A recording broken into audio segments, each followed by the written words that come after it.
Mapagpalang araw mga kataba. Gagawa tayo ng omelette, pero gagamit tayo ng spinach, no? Kamatis.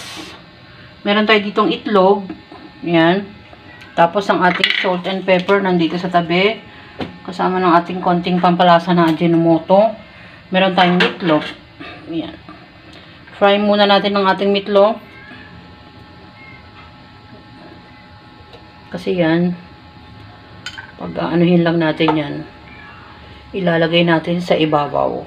Ayusin natin mamaya kasama ng itlog. Yan. Lutuin muna natin tong ating meatloaf. Yan. Balikan natin. Ito na yung ating meatloaf. Tapos dito sa kawali, pinatay ko muna.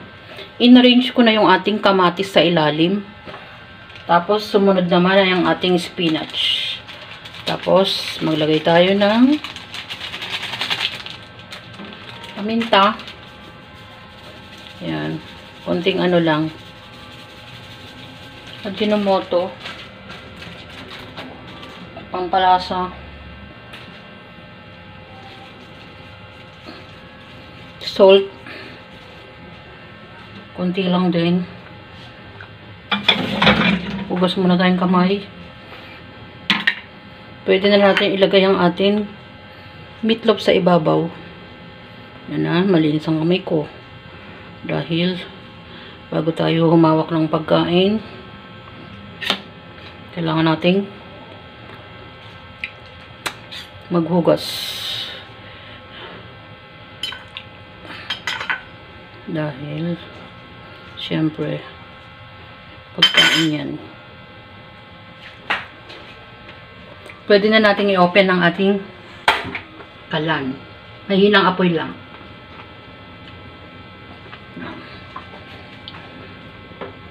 Maglagay tayo ng itlog.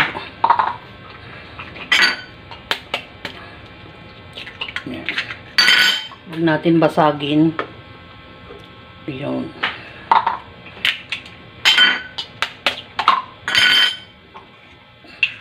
Parang kulang ang itlog ko. Yan. Saka natin takpan. Pero dadagdagan ko ng isa pa.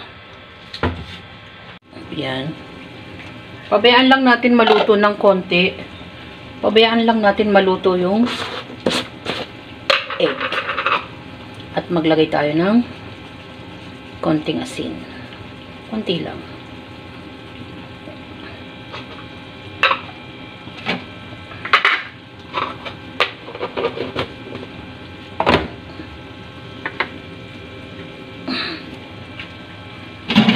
Hugas muna tayo ng kamay. Saka natin takpan uli.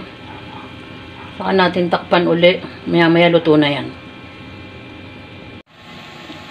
Meron na naman tayong panibagong dish na omelette. Yung omelette naman, spinach naman ang inilagay ko dyan. Kamatis, meron yan sa ilalim. Hiniwa ko ng pabilog. At ganun din naman yung shape ng ating meatloaf. O, diba mga kataba, hindi natin basta fry lang, pare-parehas yan. Naglagay tayo ng konting twist, ginawa nating omelette na may spinach para magkaroon naman siya ng sustansya.